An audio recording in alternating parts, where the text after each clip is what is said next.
أعوذ بالله من الشيطان الرجيم بسم الله الرحمن الرحيم إذ تصعدون ولا تلوون على أحد والرسول يدعوكم في أخراكم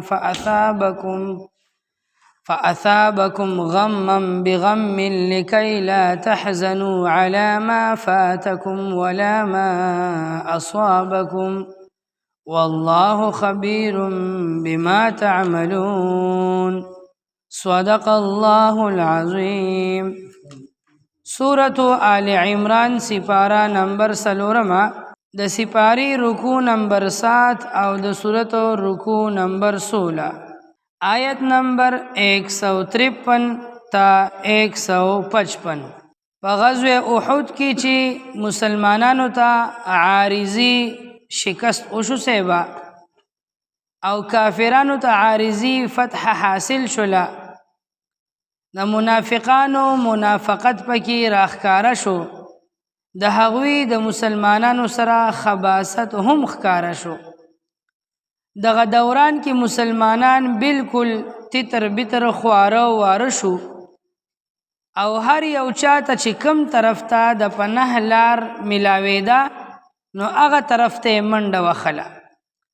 صحابه څوک غونډو تشول غره طرف ته منډه وخله بره ختل او څوک د میدان نه یو خوا بل خوا روانو. دغه دوران کې پیغمبر علیه الصلاۃ والسلام صحابه ته بار بار आवाज کولو الی عباد الله الی عباد الله ما طرف تراشه د الله تعالی بندگانو. خو پیغمبر علیه الصلاۃ والسلام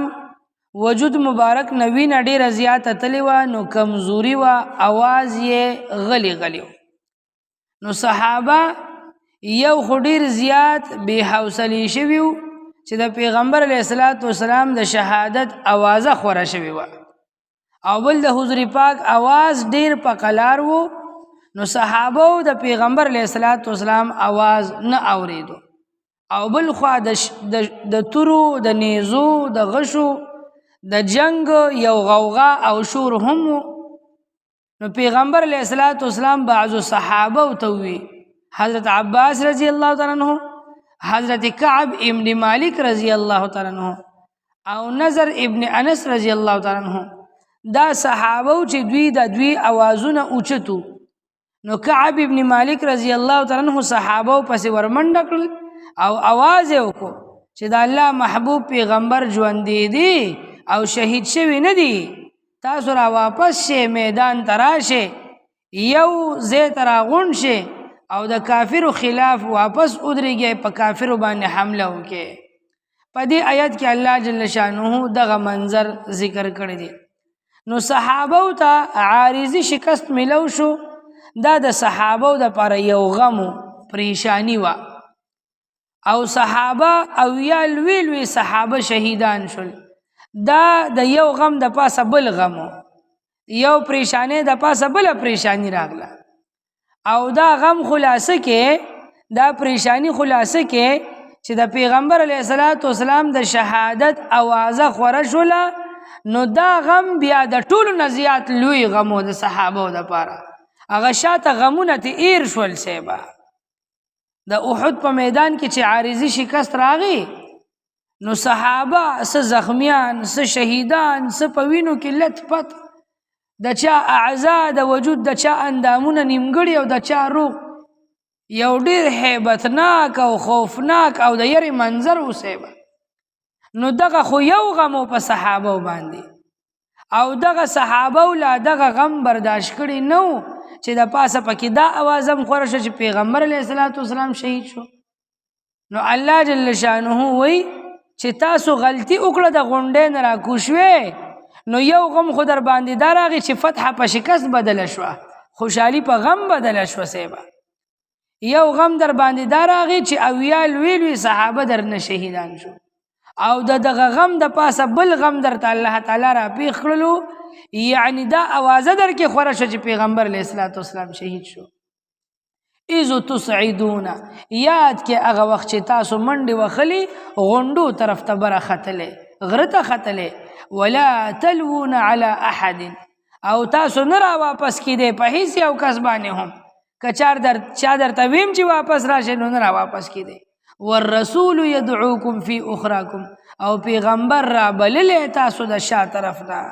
پیغمبر تاسو پسې آوازونه کول. فاصابکم نو الله تعالی او رسول تاسو ته غمن یو غم، بغم د پاسه د بل غم، یو غم در باندې راغی او د هغې د پاسه در باندې الله دویم غم راوستو. دا دویم غم او یو غم دا دوه غمونه الله ولې راوستل؟ نو شاته هم دغه آیت کې دا خبره ذکر شوې وه لیبتلیکم، الله د عارضي شکست په دې وجه راوستو چې مسلمانانو باندې امتحان او آزمایش کولو. دلته هم دغه خبره کوي لکی لا تحزنوا علی ما فاتکم، دا د یو غم نه پس بل غم د دې دپاره راغی چې تاسو غمجن نشئ په هغه څیز باندې چې کوم تاسو نه فوت شو. فوت څه شول؟ فتح په شکست بدله شوه که نه؟ خوشحالي په غم، خوشحالي فوت شوه، فتح فوت شوله، فتح پاتې شوه په ځای باندې چې تاسو په دې باندې غمجن نشئ. ولا ما اصابکم، او نه په هغه څه باندې څه چې تاسو ته ورسېد چې په دې غمجن نشئ. ورسېدل ورته څه؟ صحابو ته شهادتونه ورسېدل، زخمیان شول ډېر زیات، د حضور پاک د شهادت اوازه خوره شوله. والله خبیر بما تعملون، او الله تعالی ستاسو په عملونو باندې خبردار ذات دی. کله چې دا منظر را پیښ شو سیبا د دې نه پس بیا د الله تعالی د طرف نه بیا مدد راغی، او مدد د سکینې په شکل کې راغی، د پرکارۍ په شکل کې راغی. وی دغه دوران کې الله تعالی په صحابو باندې دومره سکون راوستلو ذهني توګه باندې چې د جنگ په میدان کې په صحابو باندې خوب راغی سیبا. حضرت طلحه رضی الله تعالی عنہ وی په ما باندې د خوب جوټه دومره سخت راغله چې یو خوا شهادتونه او بل خوا زخمیانو او بل خوا د کافرانو یو شور غوغا وه، او مونږ باندې الله داسې سکینه نازل کړله چې وی څو پیرې په ولاړه ولاړه زما د لاس نه توره پرېوتله، دومره غالب خوب را باندې راغی. نو داسې دوران کې چاله خوب نه ورځي صاحبه چې دی خوا شهادتونه وي او دی خوا زخمیان وي او دی خوا چغې سغاري وي او دی خوا ته په خوب ورغلی. نو دا د الله د طرف نه په صحابو باندې سکینه وه، رحمت او خصوصي د رحمت باران په الله تعالی اورو. الله تعالی په دا رحمت باران ورولو دوی ته ذهني او د زړه اطمینان او سکون ورکولو. او منافقان دا هغوی یره نورم زیاتېده، دا هغوی یره زیاتېده که ابو سفیان دویمه حمله وکړه بیا به څه کېږي؟ ځای چې ځو چې خپل د پلار نیکه هغه دین ته واپس وړو. ثم انزل علیکم من بعد الغم امنة، بیا الله تعالی تاسو باندې د دې غم نه وروستو نازله کړله امنة، امن یې در باندې نازل کړلو، سکون او راحت او سکینه در باندې نازله کړه. نعاسا دا د خوب په شکل کې وه، خوب او پرکاری در باندې راغله. یغشا طائفة منکم، دی خوب په تاسو کې یو ډله راګیره کړه، اکثر صحابو باندې دا سکون حاصل شوی. وطائفة قد اهمتهم انفسهم، او یو ډله په تاسو کې داسې وه چې هغوی د خپل ځان غم کولو، دا منافقان اوسېبه. دوی وی چې یو شکست خو موږ خوړو او اوس که ابو سفیان دویمه حمله وکړه بس بیا خو به مونږ هم پکې مړه شو. نو دویمې ډلې سره د خپل ځان غم و. یظنون بالله غیر الحق ظن الجاهلیه، دوی په الله باندې په ناحقه باندې د جاهلیت بد ګمانونه کول. یقولون هل لنا من الامر من شیء، دوی دا خبره کوله دی منافقانو زمونږ به څه خبره ومنلی شي او که نه، زمونږ څه اختیار شته که نه، بس صرف تاسو به خپله منې او خپله مرضي به کوئ. دی منافقانو د جنگ راتلو په دوران کې دا ویلو که نه وي میدان ته نه ځو، دلته به مدینه کې وجنګېږو. او عبدالله ابن ابی ابن سلول چې د هغه خبره ونه منلی شوه نو هغه بیا واپس هم شو د دې وجې نه. نو چې کله د عارضي شکست مسلمانانو ته ملو شو نو د منافقانو په دغه میدان کې نورم د منافقت خبرې کولې. مونږ درته نه وی چې مه ځئ میدان ته مو ځئ، دغه دې سره مو خوړو که نه، او یا شهیدان شوی که نه، او دغه دې دا دونه زخمیان شو که نه. نو نور هم د صحابو په زخمونو باندې مالګې دوړولې او د منافقت ډکې خبرې کولې. او تاسو چې وی چې د الله وعده کړې ده او د الله مدد به راځي او د الله پیغمبر له به د الله فرشتې کم دی هغه مدد، هغه فتح کم ده؟ فتح خو شته ګټم په تاوان باندې او په بیلات باندې سر شو. داسې د منافقت ډکې خبرې به په داسې موقع باندې کولې. نو الله وی دقه یظنون بالله غیر الحق ظن الجاهل، په الله باندې د جاهلیت بد بد ګمانونه کول او وی چې زمونږ نه چلیږي نو مونږ خو درته ویلو چې مه راځئ او تاسو زمونږ کله منئ. بس د یو څو د جوشي صحابو د ځوانانو خبرې مو منلې نو دغه د سره مبیلو صیبه داسې د منافقت ډکې خبرې کولې. قل ته ورته ووایه زما محبوبه پیغمبره ان الامر كله لله، حکم او فیصله به صرف د الله چلیږي، مرضی صرف د الله ده. نو چې کم کلک مسلمانانو کلک مضبوط ایمان والا صحابو هغوی به وی د الله پیغمبر راوستی یو او موږ د الله په حکم او د پیغمبر په وینا باندې لبیک ویلی دي. که زمونږ د اثر زی او که مالم زی او که اولادم زی که هر څه تسنس کېږي موږ د الله په مینه او د پیغمبر په محبت کې هر څه قربانولو ته تیار یو. نو حقیقي مسلمانانو او عاشقانو به دا خبرې کوي.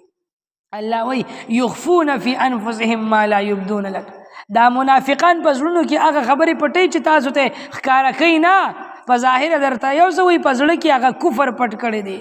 یقولون لو کان لنا من الامر شیء ما قتلنا هاهنا، د منافقانو دا خبره هم کوله وی که زمونږ منلې وي که نه او مدینه کې پاتې شوي او دلته نه وي راغلی نو نن به مونږ نه مړه کېدو نه به وجلې کېدو. دا منافقان د مدینې اوسیدونکي او د مدینې اکثر انصار او صحابو سره د دوی رشتې وي نو دوی به زیات تر د دغې خبرې زور صحابو ته او مسلمانانو ته ورکولو چې وګوره مونږ له مړونه ووجل که نه، زمونږ د قبیلې خپل خپلوان هم راغلی دقه دې ووجل، ستاسو د لاسه دقه دې مړه شول او شهیدان شول. نو که زمونږ هم منلې وي نو نن به زمونږ د خپل خپلوان نه وجلې کېدل دلته او نن به دا شهیدان نه شهیدان منه کېدل صیبه. الله جل شانه د دوی د دې خبرې جواب کوي. قل زما محبوبه پیغمبره ته ورته ووایه لو کنتم فی بیوتکم، که چېرته تاسو په خپلو کورونو کې هم وې، که پاتې شوي وي او جنګ له نه وی راغلی او ستاسو مرګ لیکلی و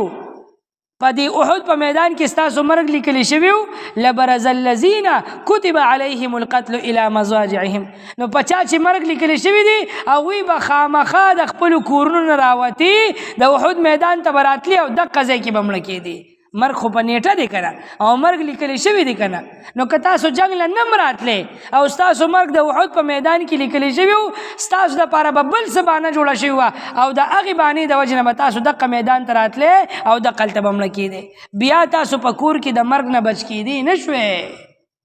نو او که دلته د الله په لار کې مړه شوې نو دا خو د شهادت مرګ دی، تاسو له په دې باندې خوشحالېدل پکار دي. ولیبتلی الله ما فی صدورکم ولیمحص ما فی قلوبکم، الله وایي ستاسو په سینو کې چې څه دي الله په هغې باندې امتحان او ازمایش کولو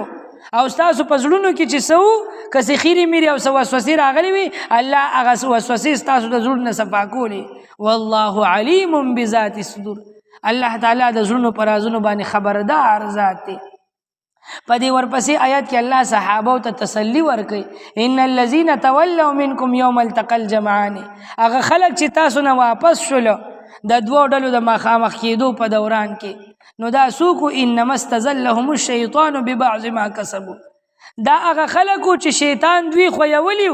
او شیطان دوی خطا کړي ستاسو نه د هغه وجې نه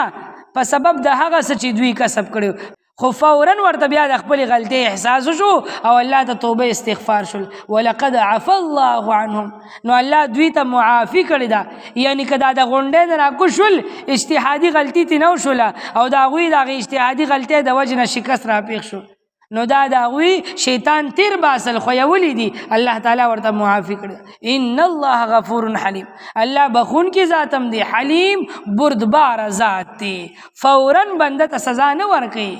که بنده ته د خپل غلطۍ احساس وشي او دی الله ته توبه استغفار شي الله یې معاف کوي. اذ تسعدون، یاد کې هغه وخت چې تاسو ختلې غونډو ته، تاسو ختلې غره طرف ته، ولا تلوون علی احد، او نه واپس کېدی تاسو په هیڅ یو کس باندې هم، مخم نراړو هیڅ یو چا طرف ته هم والرسول يدعوكم او حال داو چې پیغمبر आवाज کولو تاسو ته رابللې تاسو فی اخراکم د شا طرفنا فاصابکم نو بس الله تعالی او رسول تاسو ته غمن یو غم بغم سره د بل غما لکی لا تحزنوا د پاره د دې چې تاسو غم جن نشه علامه په هغه سباندې فاتکم چې فوت شل دستاسونه ولا ما او نه په هغه سباندې اصوابکم چې ورسیدل تاسو ته یعنی شکست او شهادتونه والله خبیر بما تعملون او الله تعالی خبردار ذات دی ستاسو په عملونو باندې ثم انزل علیکم بیا الله تعالی نازل کړل پتا سو باندې من بعد الغم رستو د غمنا امنتن امن او سکون نعاسا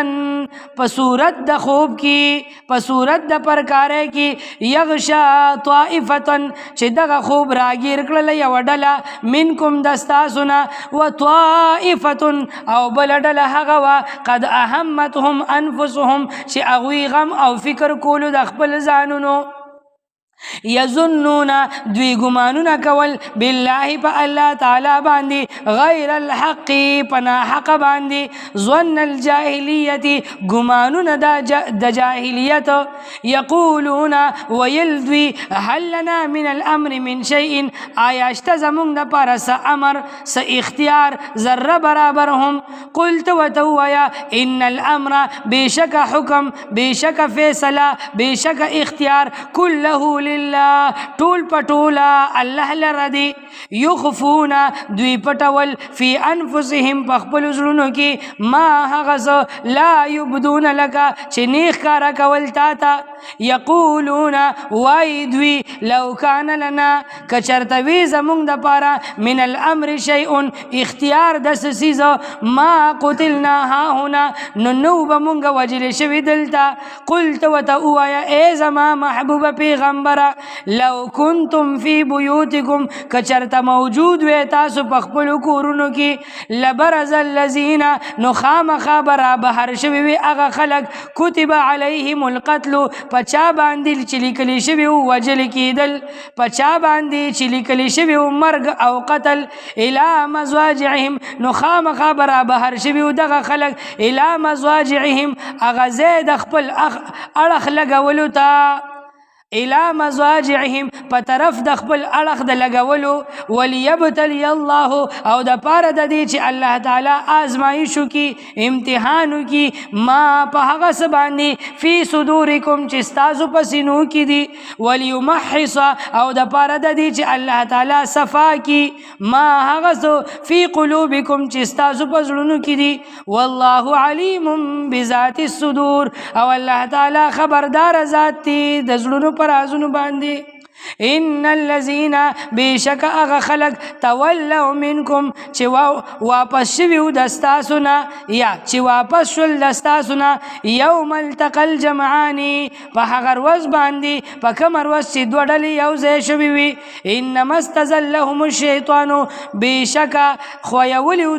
دیو لرا شیطان ببعض ما کسبوا په سبب د بعض هغه عمل کسبو چې دوی کسب کړو ولقد عفا الله عنهم او په تحقیق سره الله تعالی معافی وکړه دیوتا ان الله بشک الله تعالی غفور بخون کی ذات دی حلیم بردبار ذات دی حلم والا ذات دی سبحان ربك رب العزة عما يصفون وسلام على المرسلين والحمد لله رب العالمين برحمتك يا أرحم الراحمين.